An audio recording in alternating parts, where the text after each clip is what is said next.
이 역대기서를 제가 좀 새벽에 설교를 하면서 느낀 것은 인물을 통해서 이 사람이 살아온 그 지난 과거들을 통해서 정말 배울 게 많다라는 것을 많이 느낍니다. 그리고 이 왕들처럼 과연 내가 이제 살아낼 수 있을까? 아니면 이 왕들보다 더 못한 삶을 사는 건 아닐까라는 그런 생각이 되게 많이 듭니다. 그리고 한 가지는 우리 성도님들은 만약에 자서전을 쓰신다면 되게 뿌듯할 것 같으세요? 아니면 좀 뿌듯하지 않을 것 같으세요? 뿌듯할 것 같다라고 생각하시는 분들은 일단은 상당히 삶을 잘 사신 분이고 자신감도 있을 거라고 생각이 듭니다. 그런데 반면에 그 자서전 안에 과연 나의 그 추악한, 나의 잘못했던 그러한 것들까지 기록할 수 있을까라는 이 생각에서 제가 상당히 마음이 어렵더라고요. 저도 잘한 게 있죠. 우리는 대부분 우리 자신에 대해서 상당히, 저도 그래요. 정말 많이 그래요. 과대평가를 합니다. 그리고 좋게 생각을 해요. 그런데 정말 다른 사람들이 볼 때에는 우리의 평균은 수미양가에서 거의 미양입니다. 미양. 다른 사람이 우리를 수우를 거의 안 줘요. 그걸 어떻게 알 수 있느냐? 내가 다른 사람들을 평가할 때 수우를 거의 잘 안 주기 때문에 저는 그렇다고 생각을 해요. 그래서 참 제가 이제 마지막 노년에 뭐 한 대충 우리의 연수가 70이고 강건하면 80이라고 80 이게 좀 넘어서 어느 시점에서 이제 하나님이 대부분 불러 가실 거라고 좀 생각이 드는데, 그 정도 돼서 책을 딱 쓴다면 차라리 안 쓰는 게 낫겠다라는 생각이 저는 들더라고요. 우리 성도님들 쓰시고 싶으신 분들은 쓰셔도 됩니다. 저만 이제 그렇다는 거예요. 오늘은 아마샤라는 왕에 대한 이야기인데, 하나님을 섬기면서 동시에 다른 것을 섬겼던 왕입니다. 이제 이 모습을 통해서 우리가 아마샤 이 왕을 욕하는 것에 그치는 것이 아니라 우리 자신을 잘 돌아보는, 반추하는 그런 시간이 되었으면 좋겠습니다. 항상 말씀을 통해서 우리 자신을 그 말씀의 거울에 비춰야지 이 말씀을 다른 사람에게 비추면 안 됩니다. 아멘을 안 하시는 거 보니까 이 아마샤 왕은 남유다 왕이었습니다. 특별히 이제 하나님의 계명을 나름대로 잘 지켰던 그러한 사람처럼 우리가 볼 수 있는데, 이 아마샤 왕에 대한 내용은 열왕기하 12장 그리고 역대하 24, 25, 26장을 보면은 잘 기록되어 있습니다. 이제 오늘은 우리가 역대하 25장의 내용을 좀 중심으로 살펴볼 건데, 성경책은 다 있으시니까 25장 1절을 한번 펼쳐보시겠습니까? 1절에 보면은 이렇게 아마샤 왕의 통치 기간을 요약하죠. 아마샤가 왕위에 오를 때 나이가 25세라. 예루살렘에서 29년 동안 다스렸더라. 총 29년 동안 남유다를 다스렸던 왕이었습니다. 통치 기간을 살펴보면 이제 그에 대한 평가가 2절부터 쭉 이어지는데요. 이제 이 아마샤 왕이 25세에 왕이 되었을 때 그의 아버지가 자연스럽게 왕위를 계승해 준 게 아니에요. 이 아마샤 왕의 아버지의 이름이 요시인데 혹시 누군지 아실까요? 맞아요. 누구라고 그랬죠 방금? 자, 요시가 좀 여럿이 있네요. 예, 요상하네요. 요아스일까요? 갑자기 보시가 나와요? 보아스는 예, 사사기 룻기에 나오는 지금 보아스를 말씀하시는, 갑자기 깜짝 놀랐습니다. 요아스일까요? 자, 보아스는 아닙니다. 요아스일까요? 요시야일까요? 맞습니다. 요아스예요. 이 요아스가 열왕기하 12장 21절에 보면은 신하 요사갈과 여호사바드라는 이 두 신하에게 죽임을 당해요. 신하들이 보편적으로 왕을 죽일 때에는 자기네들이 그 정권을 탈취하겠다라는 그러한 의미가 거의 내포되어 있을 확률이 아주 높죠. 그렇지만 지금 아마샤가 왕이 되었습니다. 반란을 일으켰지만 반란에 실패한 것 같아요. 그런데 아마샤가 왕위에 올랐는데 아마샤는 한동안 힘이 없었습니다. 그래서 그들을 처단하지 못했어요. 어느 정도 힘이 생긴 뒤에야 그들을 처단합니다. 그런데 그들만 처단하고 그의 자녀들은 처단하지 않았어요. 우리 성도님들 같았으면 어떻게 했을까요? 대부분 역사를 보면 거의 3족을 깔끔하게 멸하죠. 그런데 이 아마샤는 율법을 따라서 그렇게 하지 않습니다. 역대하 25장 3절 4절 말씀 한번 보실래요? 이렇게 기록이 되어 있습니다. 그의 나라가 굳게 섬에 그의 부왕을 죽인 신하들을 죽였으나 그의 자녀들은 죽이지 아니하였으니 이는 모세의 율법책에 기록된 대로 함이라. 율법의 계명을 따르기는 했습니다. 그렇지만 계속해서 말씀을 보면은 하나님을 전적으로 의지하지 않았다라는 것을 우리가 알 수 있는데요. 두 번째 이야기가 온전히 하나님을 이제 따르지 않았다라는 거예요. 첫 번째는 이제 아버지를 죽인 그 처형했던 그 내용이고, 이제 두 번째는 계명을 지키지 않았는데, 2절에 보면은 정직하게 행하기는 하였으나 온전한 마음으로 행하지 아니하였더라라고 그렇게 표현하고 있습니다.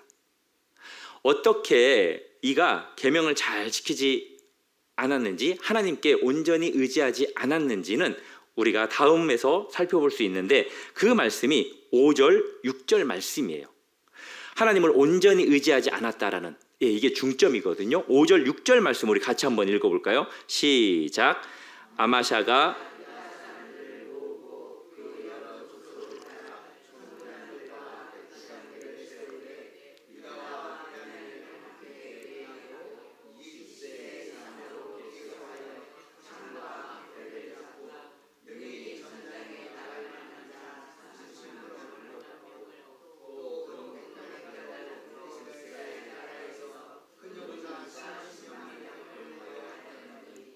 아멘. 전쟁이 일어나게 되었거든요. 그래서 이 아마샤가 군사를 모집하는데 자기 나라, 자신의 군사를 30만 명을 모집했어요. 그리고 또 은 100달란트로 큰 용사, 북이스라엘의 큰 용사 10만 명을 고용합니다. 그는 하나님을 믿었지만 지금 이 모습을 통해서 하나님을 온전히 의지하지 않았다라는 것을 알 수 있어요. 그것이 돈을 주고 용병을 이렇게 채용을 한 게 바로 하나님을 온전히 의지하지 않았다라는 거예요. 에돔과의 전쟁을 계산해 보니까 모자란 거죠. 그래서 우리 군사 30만 명으로는 안 될 것 같으니까 돈을 주고 용병을 샀습니다. 그러니까 하나님의 하나님을 온전히 의지했어야 했지만 그러지 못했다라는 거예요. 그래서 이제 하나님께서는 어떻게 합니까? 한 선지자를 보내요. 한 선지자를 보내서 하나님께서 이렇게 조언을 선지자로 하여금 아마샤에게 줍니다. 그 내용이 7절, 8절 말씀이에요. 제가 읽어드릴게요. 어떤 하나님의 사람이 아마샤에게 나와서 이르되, 왕이여, 이스라엘 군대를 왕과 함께 가게 하지 마옵소서. 여호와께서는 이스라엘 곧 에브라임 자손, 이제 북이스라엘을 상징하는 표현이 에브라임입니다. 온 에브라임 자손과 함께하지 아니하시나니 만일 왕이 왕이 만일 가시거든 힘써 싸우소서. 하나님이 왕을 적군 앞에 엎드러지게 하시리이다. 하나님은 능히 돕기도 하시고 능히 패하게도 하시나이다. 아주 쉽게 이야기하면 그거예요. 이스라엘 용병들을 데리고 가지 말아라. 그들은 하나님과 함께하지 않는 사람들이다.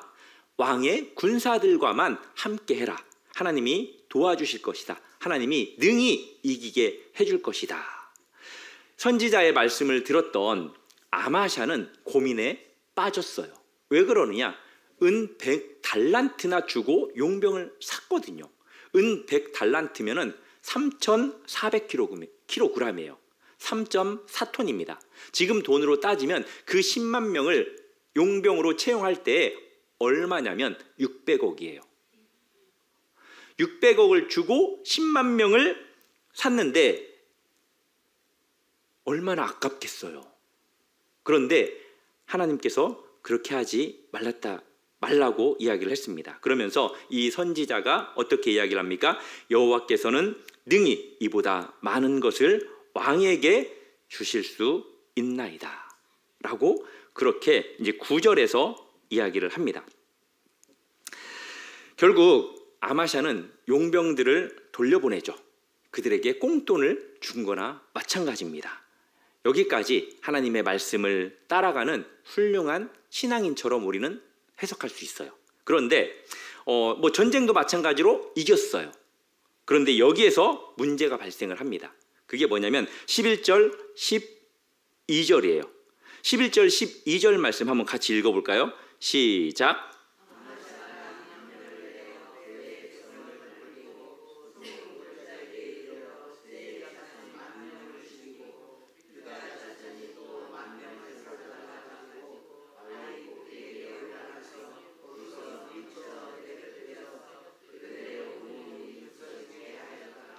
아멘. 이 말씀 가운데 좀 아마샤가 잘못했다라고 여겨지는 행동이 있죠.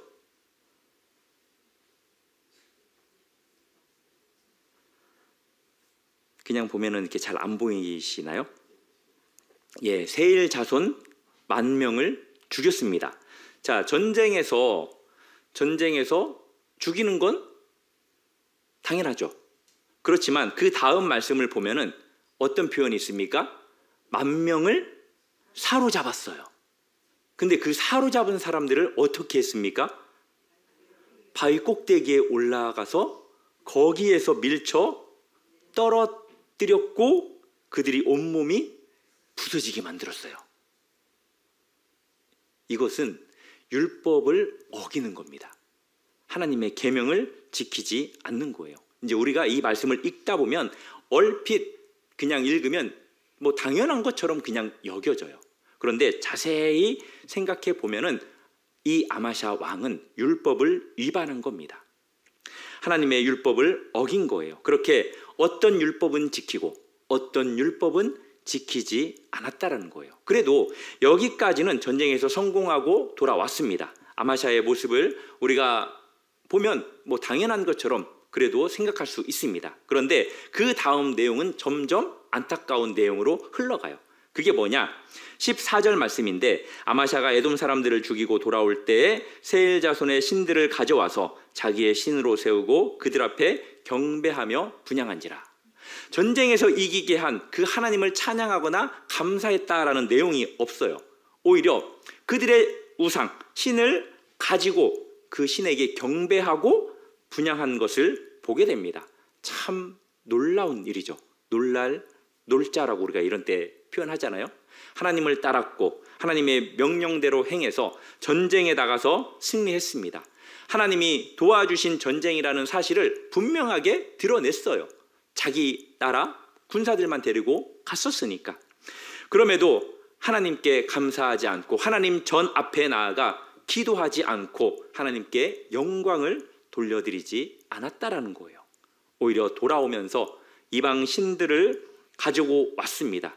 그래서 하나님께서 어떻게 하십니까? 선지자를 보내서 책망해요. 그 내용이 15절의 말씀입니다.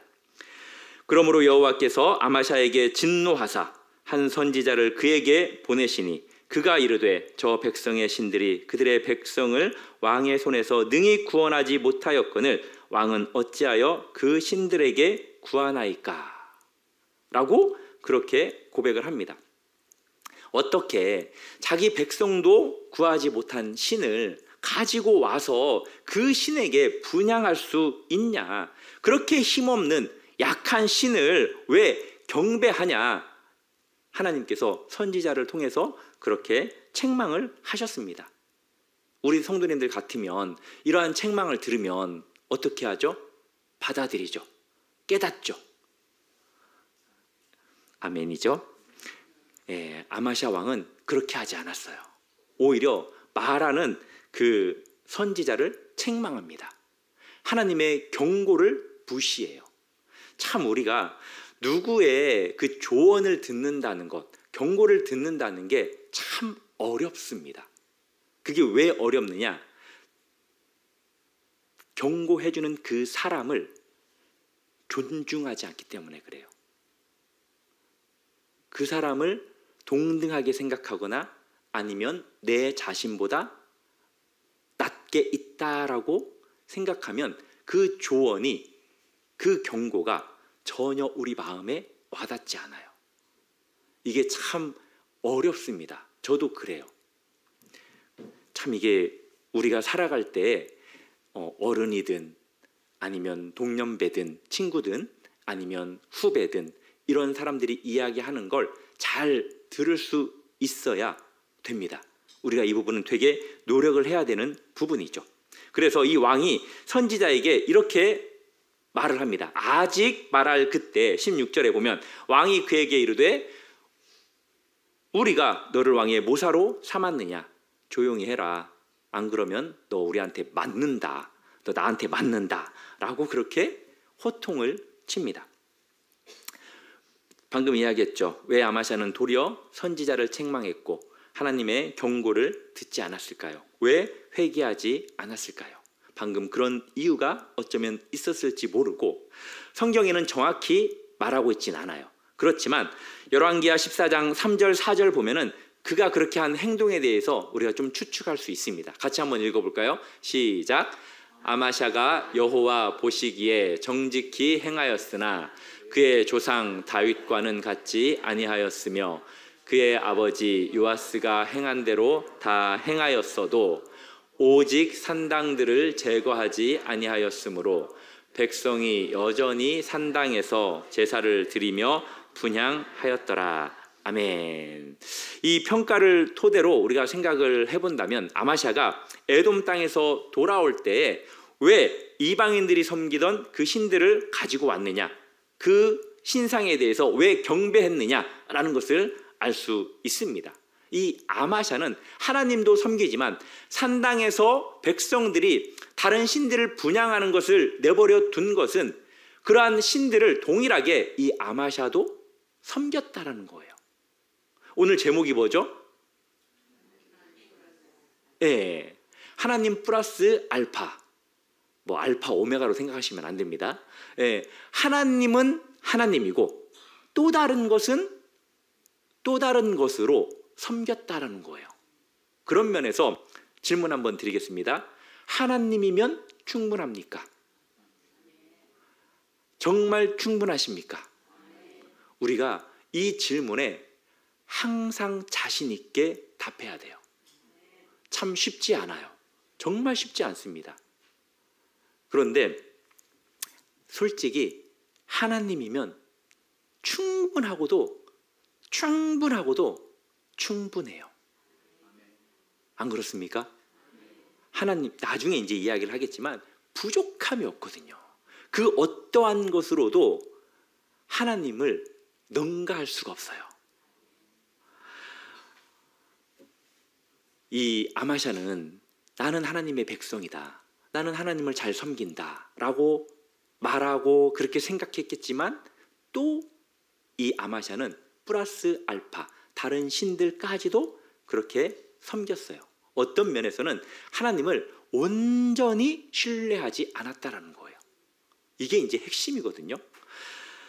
에이든 윌슨 토저, 이제 우리가 보통 토저 목사님이라는 이 분께서 이렇게 말을 했습니다. 우상 숭배에 대해서. 같이 한번 읽어볼까요? 우상 숭배란 시작.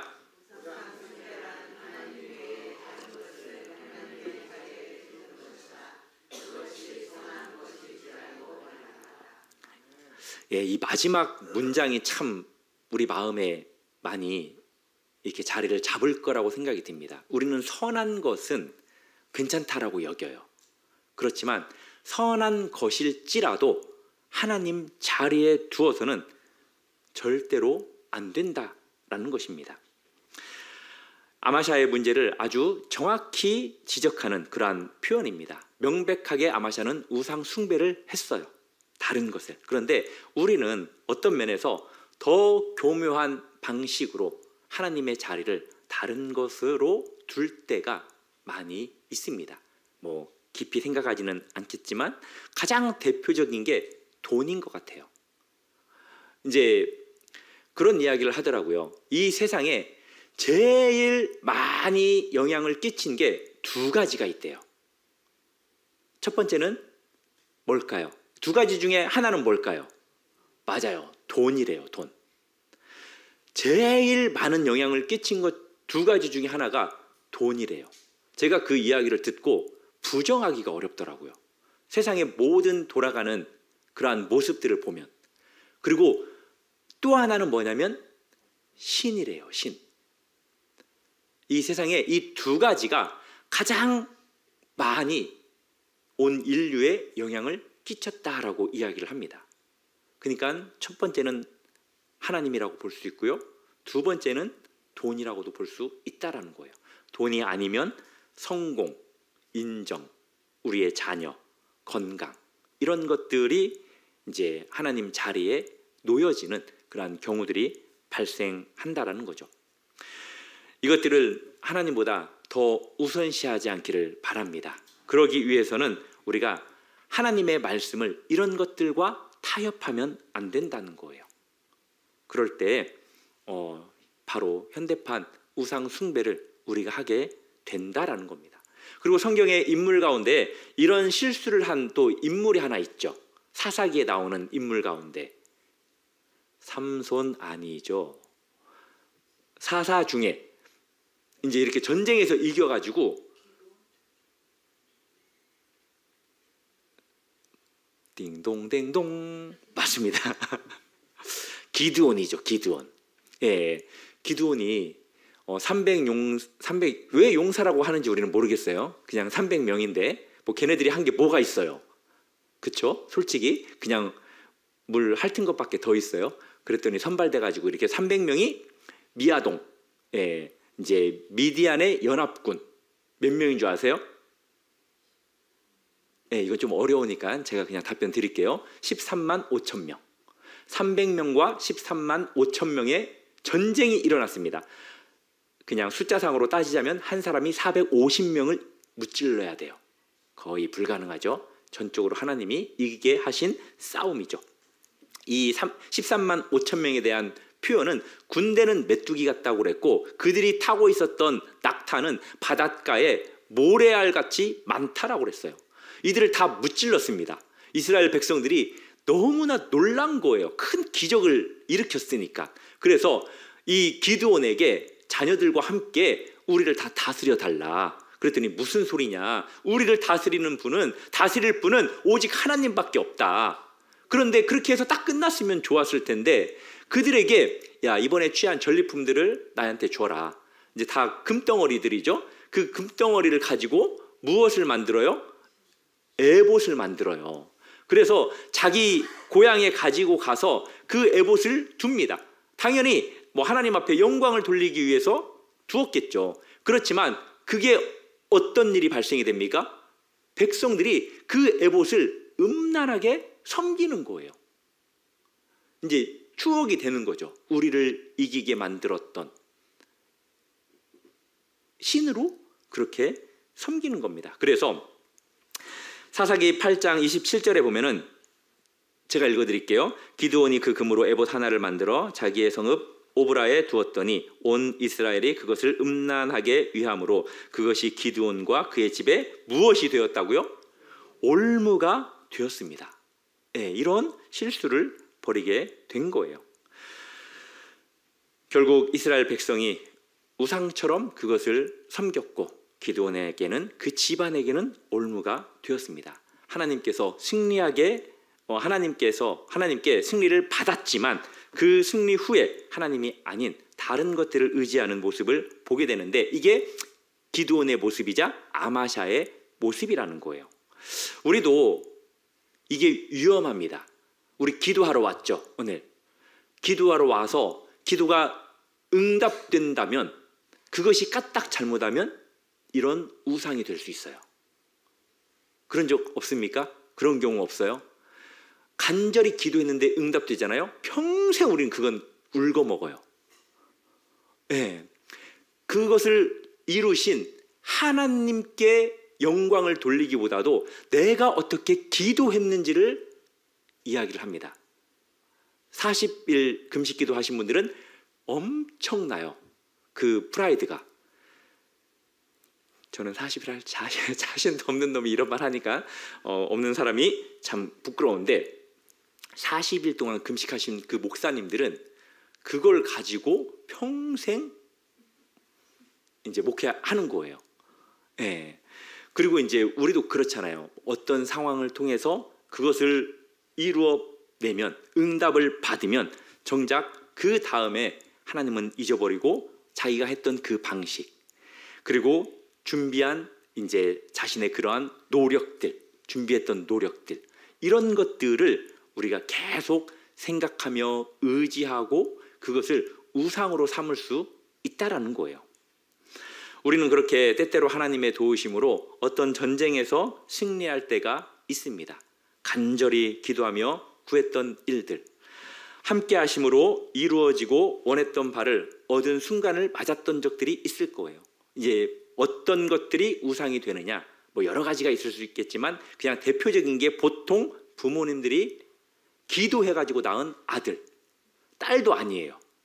아들을 낳으면 그 아들이 우상이 되는 경우가 많아요.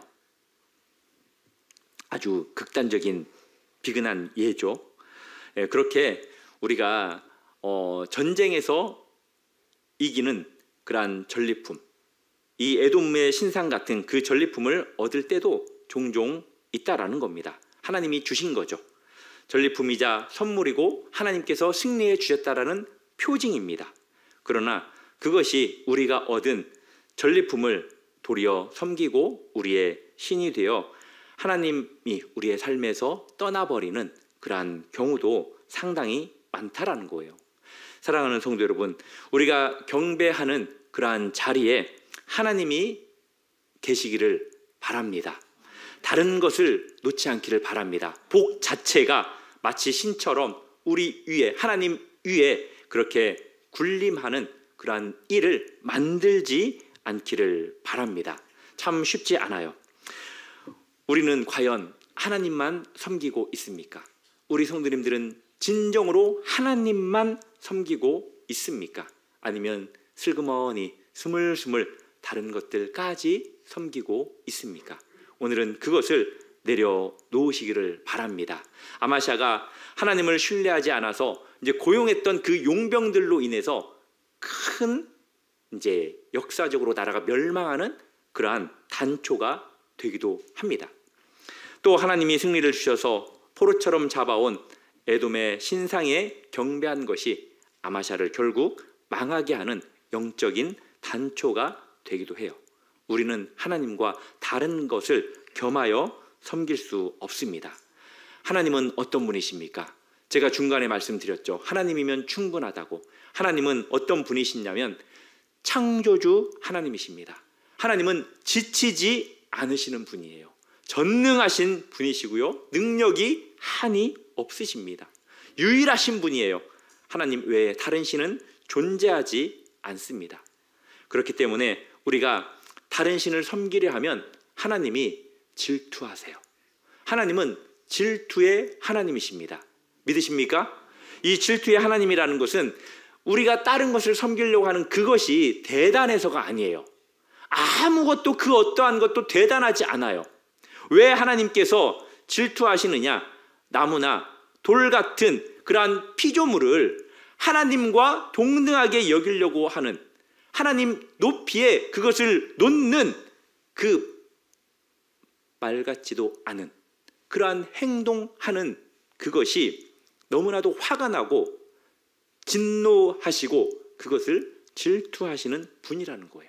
우리가 그러지 않기를 바라신다는 거죠. 아마샤 역시 하나님의 계명을 지키고 율법도 지키고 하나님의 말씀에 청종하기도 했습니다. 나름대로 계획도 변경까지도 했어요. 하나님의 말씀대로 살아가는 것처럼 보였습니다. 그러나 하나님과 다른 우상을 섬겼다라는 것, 이것이 문제라는 거예요. 이게 위험했다라는 겁니다. 사랑하는 성도 여러분, 우리에게 혹시 다른 것이 필요하다라고 여기는 그 이유가 하나님이면 안 될 것 같아서가 대부분 아니고, 하나님도 있어야 되지만 하나님이 아닌 다른 것, 그들이 가지고 있는 그들만의 독특한 고유한 그 특징, 예를 들면 바알 같은 경우에는 어떤 신이죠? 풍요의 신이에요. 아세라 같은 경우에는 다산과 풍요를 상징합니다. 이제 그런 특징들이 있어서 섬기는 경우가 있다라는 겁니다. 그러지 말라라는 거예요. 우리의 힘으로 그렇게 하는 게 참 쉽지 않죠. 온전히 하나님만 섬긴다는 게 어려워요. 이제 공부하는 아이들도 그렇죠. 하나님께 예배드리고 기도하면 하나님께서 다 선하게 인도해 주실 것 같은데, 그렇게만 하면 하나님만 믿으면 안 된다고 여겨서 다른 것들까지 같이 하는 경우들.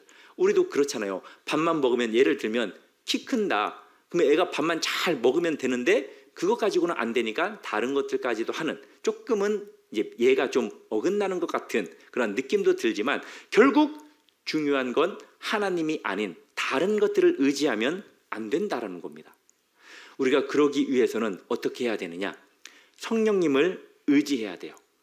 우리가 성령님을 의지할 때 우리 마음을 하나님께로 향하게 하고 우리의 연약함을 도우시고 우리가 오직 주님만 의지할 수 있도록 강하게 역사하시는 분이 바로 성령님입니다. 하나님을 의지하기 힘드신다면 더욱더 성령님을 의지해야 돼요. 그러면 그 성령님께서 우리를 도우실 것입니다. 우리 마음 한가운데에 하나님이 아닌 다른 것들이 자리 잡고 있다면 다시 한번 그것을 내려놓을 수 있기를 바랍니다. 그리고 기도하십시오.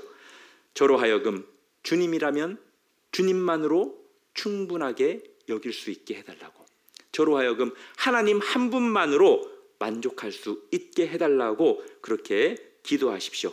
그러면 그 기도에 응답해 주시고 우리의 마음을 변화시키시고 하나님께서 우리 마음에 충만하게 역사해 주실 것입니다. 오늘부터는 하나님 플러스 알파가 아니라 오직 하나님, 오직 하나님, 그렇게 하나님만 마음에 충만하게 모시고 살아가는 저와 우리 성도님들 되기를 주님의 이름으로 축복합니다.